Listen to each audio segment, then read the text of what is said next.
Qué rollo, quiero mandar un saludo a mi amigo Goodfella de parte de tu amigo de Munguia. Un abrazo, carnal. Ánimo.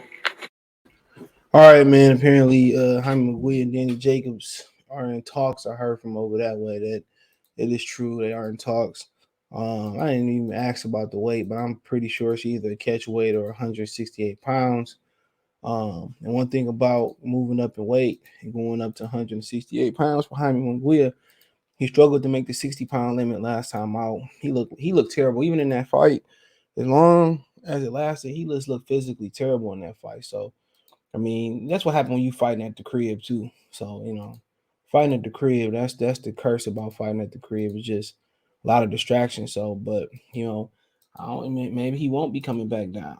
He a big guy, and it'd be a shame if he didn't come back down to 160 pounds because he never grabbed the title there. So that's a wasted opportunity. He should have grabbed the title, or at least attempted to grab the title. Then he could have been going on the third weight class and even blow up a star. Maybe he coming back down. Maybe they do a catch weight, 164 pounds or something of that nature. But Danny Jacobs don't have much bargaining chips around.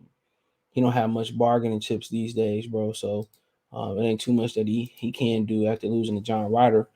He should have retired. But look, he about to make some money with Golden Boy. It's so funny is how Golden Boy can go over there to Matchroom and negotiate with Danny Jacobs, but they can never negotiate with Demetrius Andrade. So but it's a Jaime Munguia versus Danny Jacobs possible for the summer. It says unbeaten middleweight contender Jaime Munguia 39-0, 31 KOs, and former IBF WBA. Well, he was never WBA champion, so we can't say that. He was a regular champion. He was an IBF champion, Danny Jacobs. Daniel Miracleman Jacobs 37-4, 30 KOs.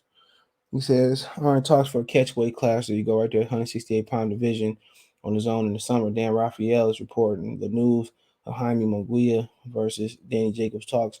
For it to happen, the zone will need to give the green light to have the fight as a headliner. It doesn't make sense for Munguia to fight Jacobs now because he lost their last fight and he looks timid, old, and past his prime. That's why they fight him. He said, of course, as bad as Jacobs has looking recently, he's a world better than Munguia's opposition since moving up to 160 pounds. In Munguia's recent matches, Dimitri Ballard by third round KO February 19th. Zone choose to stream the Munguia Ballard fight for the main event, even though Ballard isn't a top tier contender and a few boxing fans have heard of Dimitri Ballard, Camille Zamata, Gabriel Rosales, Torian Johnson, Gary Spike O'Sullivan. It ain't really that bad, bro. I ain't making a scene. I'm sorry, but it's bad. Jacobs used to be a good fighter many years ago, but he's looking like a fossil lately and lost to John Ryder and Canelo Alvarez. Considering that 35-year-old Jacobs lost his last fight against John Ryder in February, okay. It says representatives for Munguia and Danny Jacobs have begun discussing the fight between them that would headline the zone card in the summer, said Dan Raphael to Fight Freaks Unite. The source said Munguia co-promoter Golden Boy and Jacobs' team promoter Eddie Hearn of Matchroom and manager Keith Conley are in talks for a fight that likely will take place slightly north of 160 middleweight limit. Jacobs' last three fights have been at super middleweight. So I mean, there you go. Nobody, once again, boxing giving us a fight that nobody asked for. So I mean, it is what it is. I mean, Munguia missed out on the opportunity to fight Jennebek for the WBO title. Thought they could do something with Charlo, um, but some legal issues got in there. I'll just leave it at that. Um, and Danny Jacobs getting back in the ring, being more active. So Danny Jacobs might be more. He might be more dangerous. Um, he might be more dangerous now that he getting. He might be more dangerous now. He getting back in the ring. Now he being more active too. So you know. But one thing about it, they keep Munguia active. We can't say that. One thing about it, they keep Munguia active. Yep. So I mean, it is what it is. The zone just I don't know how they surviving, bro. Cause they be putting on some trash. Well, Andrade sat over there all that time. They could have had Jaime fight Andrade for a belt. Just saying, and they didn't. And now even though Danny Jacobs been over there a while, they didn't make it happen. So I mean, boxing is just backwards across the board, bro. And Before this last fight with John Ryder, Danny Jacobs hadn't fought since November 27th, 2020, versus Gabriel Rosado, which he lost that fight anyway. And he looked tired. He looked trash versus Julio Cesar Chavez Jr. So he didn't look good in several fights. They put a Ben jumped in there and got that fight and won. You gotta remember, Danny Jacobs had cancer too. All that take a toll on your body. You know, his career is gonna be knocking out Peter Quillen and getting robbed by Triple G. That's gonna be the highlight of his career. So, I mean, but you know, if Jaime Munguia lose this fight, man, you know, the thing about it is gonna be like, should he retire? You know, he probably gonna be put on that Berlanga list where, you know, Berlanga should retire. You know, so like I said before, man. Mm-hmm. Mm-hmm.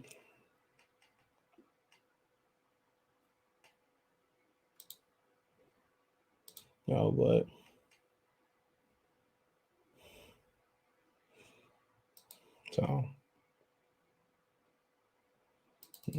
you know, as far as the fight, Jacobs can win this fight because he gonna be active. You know, he gonna be active, bro. So his activity, you know, just looking at some of his looking at some of his recent fights real quick. All the way going in. Look, man, he hadn't fought twice since 2019. Canelo Chavez fought once in 2020. So, you know, so it was a year. It was a year between the Chavez fight and the Rosado fight. You know, then you say, shit, year and some change. So, shit, he need to be active. But, you know, he should have won that fight versus John Ryder. He just don't have a killer instinct. Daniel Jacobs just don't have a killer instinct. If he had a killer instinct, oh boy would have been out of there. And then, you know, he probably could have got more money fighting Jaime. Probably would have been a bigger fight. You know, so no, but hey, it's funny. Had he blasted out John Ryder, he probably wouldn't have got this fight at all. So shit, it's probably a blessing.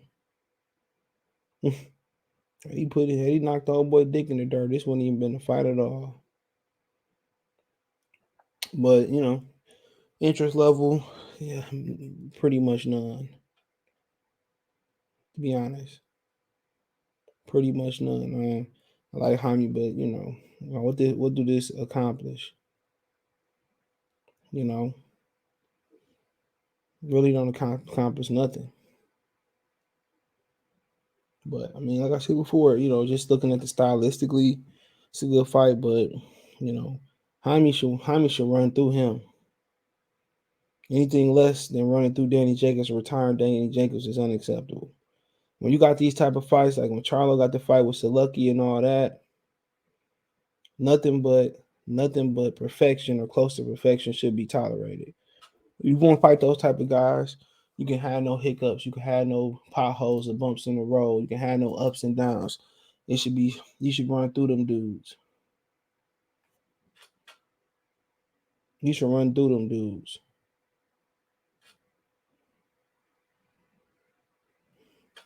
You know, you should bang them out the frame easily.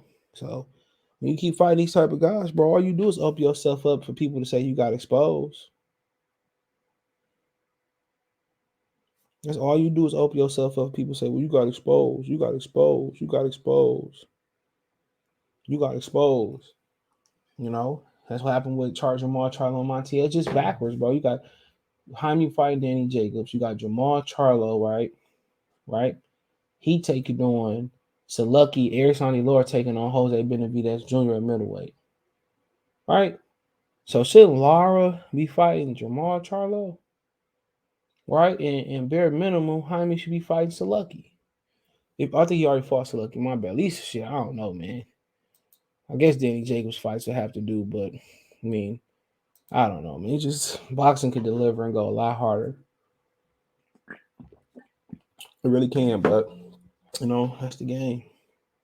That's the game, man. That's the game, man. That's the game. But it is what it is. I heard that this is absolutely true. They in talks, but Jaime was in talks with Jamal Charlo. And see, it fell through. You know, so it is what it is. Let me know what you girls and guys think.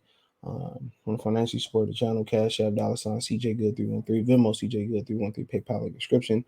That's on at the bottom of your screen and in your description. Want to make a financial donation? Cash App, $ CJ Good 313, Venmo CJ Good 313, PayPal link. I said that's too. Man. A little bit off today. Hit the link tree link. You find me on Twitter, Facebook, Instagram, Spotify, and all the whole nine. You can find me on social media. Link tree link in the description. Best way to donate, comment, thumbs up the video, share the video, subscribe to the channel, subscribe buttons, the bell icon button, hit all notification, increase chance of notification. We go live and drop a video. Appreciate the love support. Let me know what you think about Jaime Munguia taking on Daniel Miracle Man Jenkins. Apparently it's gonna be some type of catch weight. I didn't ask about the weight. But yeah, let me know what you think in the comment section. Peace.